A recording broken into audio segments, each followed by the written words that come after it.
What did the 2023 NFL season look like from a national perspective as pertaining to the Arizona Cardinals? And should the Cardinals really draft Marvin Harrison Jr. at 4? Am I completely wrong? Brad Spielberger from Pro Football Focus is going to tell me.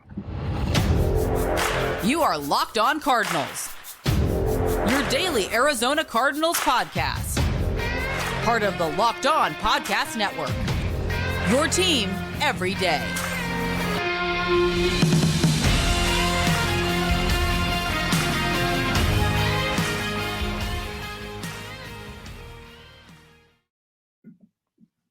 Alex Clancy here. Follow me on Twitter at Clancy's Corner. Follow the podcast at Locked On AZ Cards. Thank you for making Locked On Cardinals your first listen. Free wherever you get your podcast and on YouTube, part of the Locked On Podcast Network. Your team every day. This episode of Locked On Cardinals is brought to you by LinkedIn.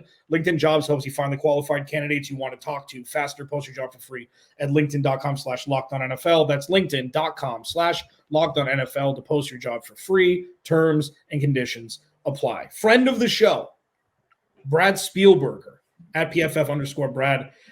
Busy time of year for this gentleman. I'm happy he's going to take 10 or 15, 20 minutes to talk to me about the Cardinals season that once was and, you know, the pivot towards hopeful relevancy and inching towards more of a perpetual relevancy than what we've experienced with the Cardinals, especially over the last decade. So, Brad, what's up? Hey. How are we doing? Not much. Getting ready for Vegas, you know. Oh, yeah. Are you going? I'll be there for, Radio Row the week before. Obviously not the game, don't have it like that. But, yeah, it'll be fun. Badass. That's awesome. So 2023 season for the Cardinals was one that some called it, green ribbon, just trophies of, participation and, things like, hey, these are not what winning organizations get credit for usually. And I talked in the abstract the entire season where it's like, listen, this is future pacing. This is proof of concept. This is laying a completely new foundation with a completely new, GM, head coach, coordinators, etc. Kyler Murray's out for half the year. We all know what happened. From your perspective, and I know rumbling started like midway through the season where it's like, hey, something's cooking there in Arizona. It's like, do you see, especially being, a Bears apologist, do you see like the bricklaying working with proof of concept and now all it needs is kind of an infusion of talent? 100%. Yeah, I do. We talked about this group a bunch, not just sticking to priors. And obviously we'll see next year. Expectations come quickly. So there's no more, participation trophies and things like that going forward. But yes, the team decided to get young, to play their young players, let them go through growing pains. And you and I probably haven't talked about two guys that didn't start playing till later on in the year. I think B.J. Ojulari was maybe the best edge rusher on the team the second half of the season. And Garrett Williams, working through an injury, starting in the slot, didn't play a ton of slot at Syracuse. I think he played a little bit, but I thought he looked better as the season went on as well, more comfortable. He is a good lateral athlete, and I think it, kind of made sense to put him in the slot at first. I thought it was weird. I watched some film, though, last couple of games of the season, and he looked pretty solid. So those guys, obviously, Paris Johnson got better as the year went on. Michael Wilson was good pretty much right out of the gate. Even a guy like Keitrell Clark, yeah, there were some struggles, but he's the 180th overall pick in the 6th round, and you were able to play him at corner. So, yes, you're playing young talent. They're not totally overwhelmed, despite the lack of, kind of difference maker, force multiplier talent that can elevate some rookies that are put in tough positions. Yes, the proof of concept is there. Well, and that's the thing. Like, there's a couple of things you don't want to see, especially from a top pick, where it's like, oh, no, he's not ready. Where it's that, oh, sweet mother, what have we done, Kevin White? Like, what is happening? Oh, sorry. That was just that was low blow. That's an example that's used. Let's do Denzel Mims. Okay, let's do somebody else. Sorry. How about the pick right after the Cardinals this year? Sorry? How about the pick one spot after Paris Johnson this year? Testing your knowledge. Tyree Wilson, Raiders edge rusher. Oh, yeah, right. Texas Tech. Played. Yeah. Right, yeah, exactly. That's wild. Yeah, really, man, that was so long ago. That was a decade ago, at least. Yeah, so, with where you don't have the oh-nos, especially from a corner and a pass rush spot where it's like, these are elite positions in football. They're very difficult. Very few can do it at an elite level. And when B.J. Ojulari came out, his first game back, I'm like, man, he looks slow. And then it's like, well, finally, as he got his sea legs, as it were, he actually, he's got great bend. He's a guy that's really going to emerge, especially if they can get more than just him, a veteran pass rush or something like that, another one in the draft, whatever. And Garrett Williams surprised me the most because it was like, he's an NFL player, just like Michael Wilson. You saw it right away. It's like the game is not too fast for them. And one thing that I mentioned a lot this season was very rarely can you have young guys who just got drafted playing meaningful snaps that mean nothing in the grand scheme of win-loss. And, that's one of the things where it's like you're speaking in the abstract because this doesn't really happen. A rebuild doesn't normally happen with a quarterback in tow already.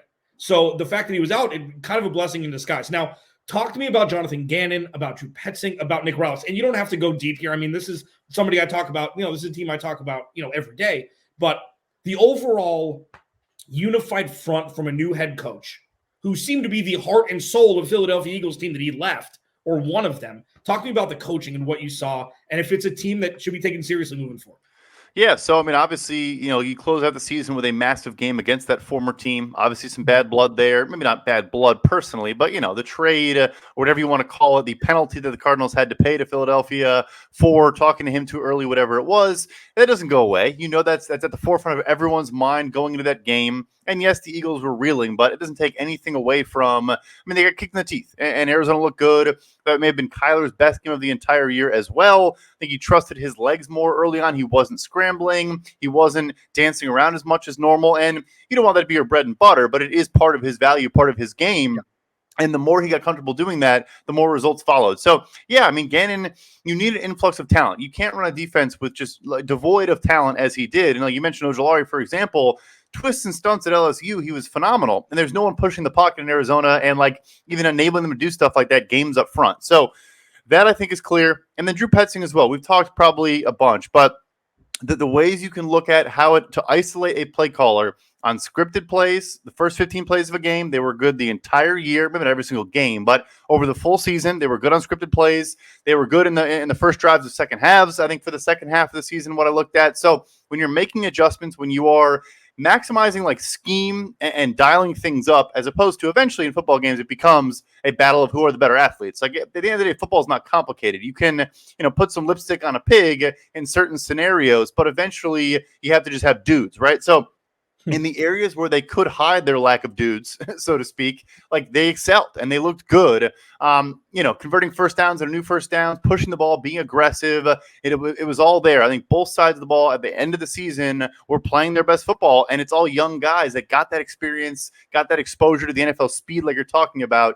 It's hard not to be optimistic going forward. Brad Spielberger at PFF_Brad on Twitter. Yeah, one of the best over there. It's I call it a big boy offense coming from Cliff Kingsbury, where it's you don't have to throw go routes on 3rd and short every time. You don't have to do it. You don't have to use your vertical threats laterally behind the line of scrimmage and a wide receiver screen solely.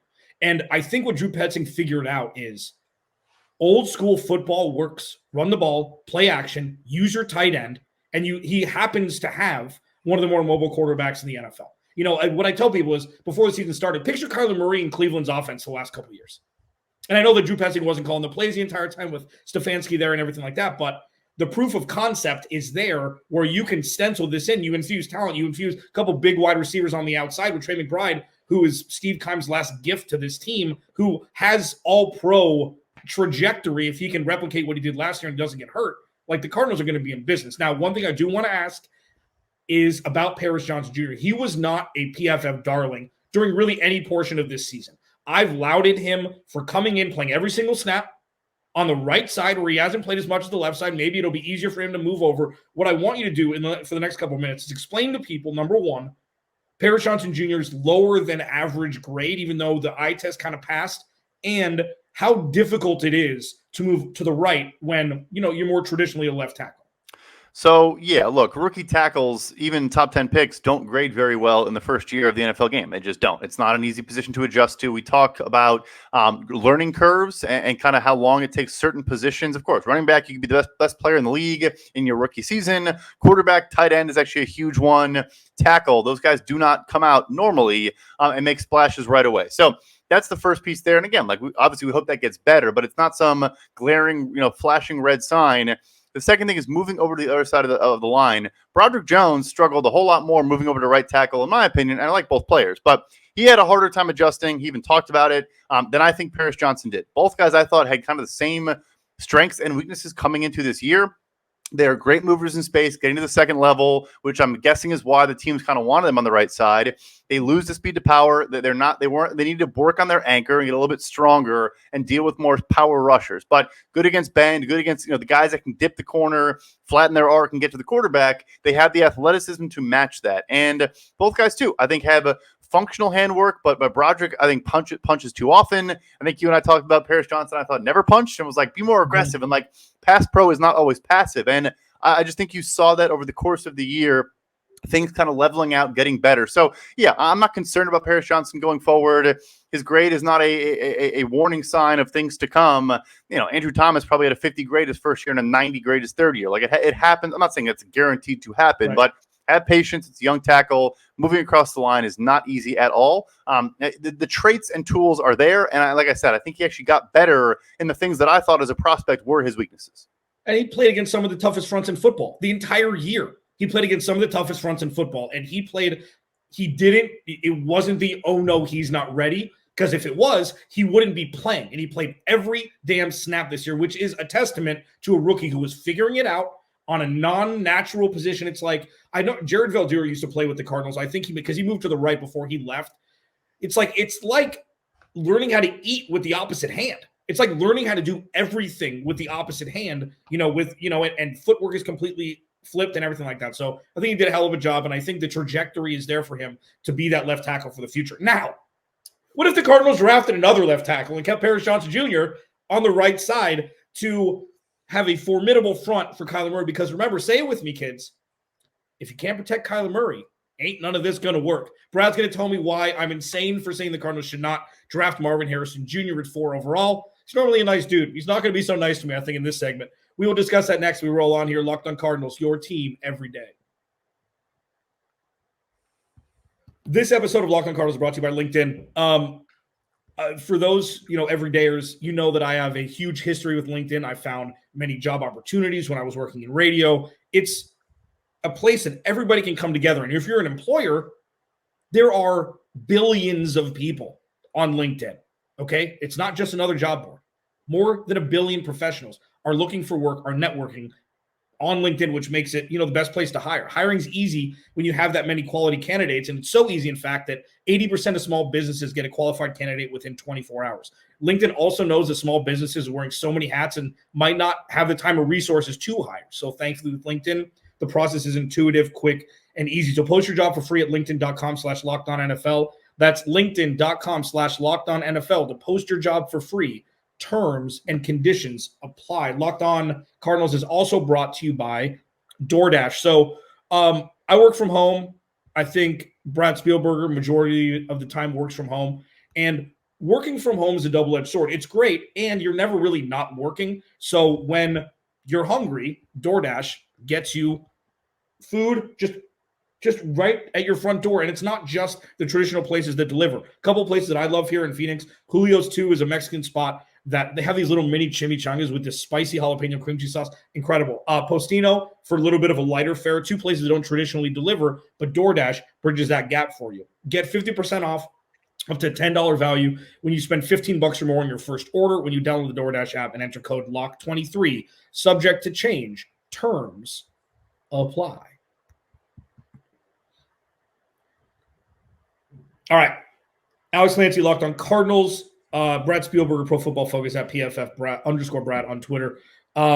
He's all over that damn channel, all over that damn platform. So let me preface this conversation. I don't say this as like disclaimer, hot take coming. Please agree with me here that anybody that says this may be a hot take before saying something, stop it. Say what you think. If people agree or don't agree, you may think it's the most vanilla take ever or vanilla thought ever. It's like, whoa, that's a hot. It's like, don't preface it by saying hot take. I mean, are we on the same kind of the same page? I would agree with that. I would agree with that. Yeah, I appreciate that. So, my thought process going into this draft, and thank you, Matt Prater, for missing that field goal against Seattle in Week 18, because if he didn't, Marvin Harrison Jr. would be a Los Angeles Charger. So, with that, and the Cardinals beating the Eagles, that makes this a little bit more difficult. It's Marvin Harrison Jr. or it's trade back. I mean, those are the 2 options. My disclaimer is I know Marvin Harrison Jr. is going to make this team better when they inevitably draft him at 4. I understand that. And I'd be happy. I'll high-five everybody if you get to watch 18 on Sunday for the next decade, hopefully. Like, that would be incredible, number 1. Number 2, the Cardinals position group need ladder. There are 3 positions that are more dire needed of talent and top talent than wide receiver. And the wide receiver is, I mean, a wasteland's not nice because these guys are human beings, but it's like there's not a lot of talent in the wide receiver room, especially if they don't bring Hollywood Brown back. They can't rush the passer. They can't stop opposing wide receivers. And, blocking for Kyler Murray is the most important thing. So with that, and they can't rush passer. They have no push in the middle from the defensive line. Like, there is zero talent on this defense, arguably. You have Kazir White, whatever, a couple guys, Buda Baker, Jalen Thompson. What will make this team better right away? A powerhouse offensive lineman, a powerhouse defensive lineman, a powerhouse edge rusher, or a wide receiver. And that's what I've been struggling with since we knew that they were going to be drafting number 4 overall. I think it's receiver comfortably. I do. And that's not just coming with that take, but I do, because another kind of research we've done a lot on is when you improve an offensive line, going from bad to average is more meaningful than going from average to good. I'm not saying the Cardinals can't stand to dramatically improve their offensive line. They certainly could.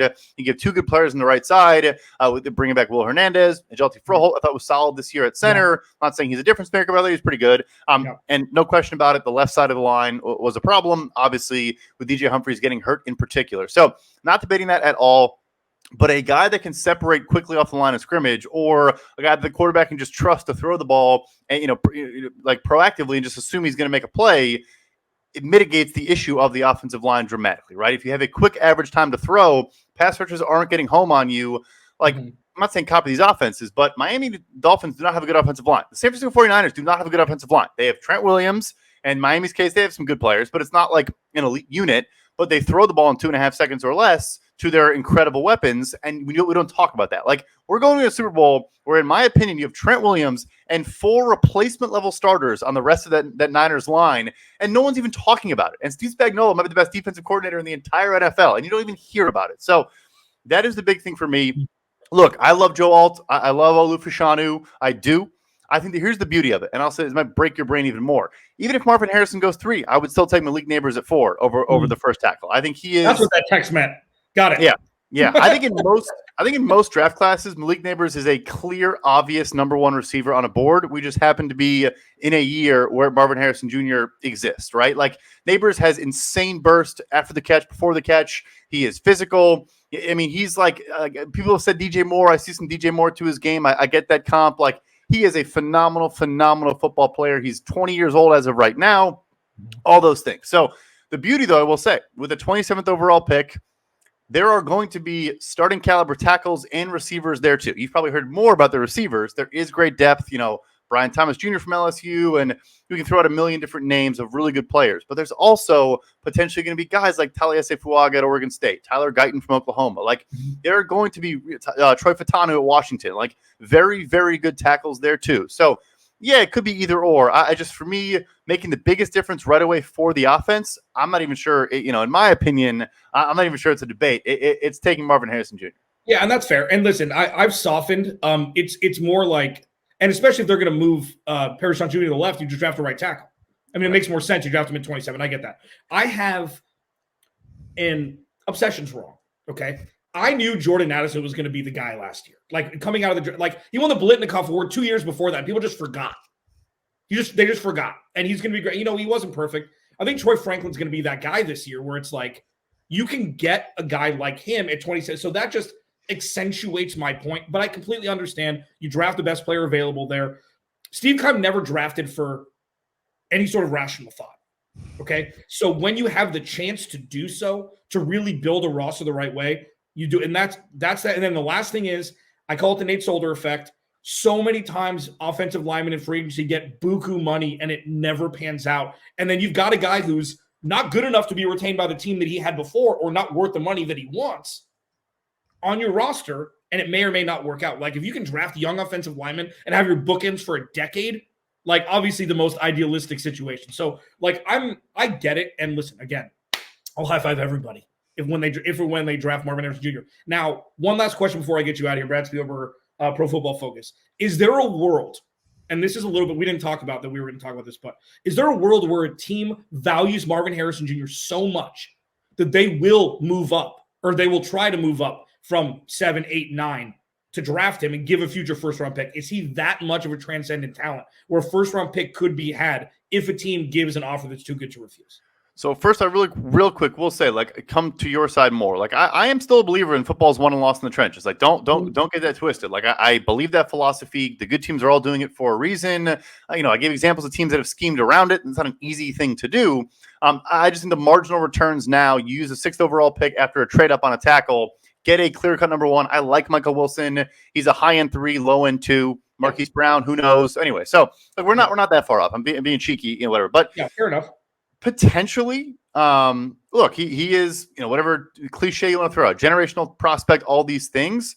But I think you are going to hear more and more drumbeat that Malik Neighbors is almost in that same class.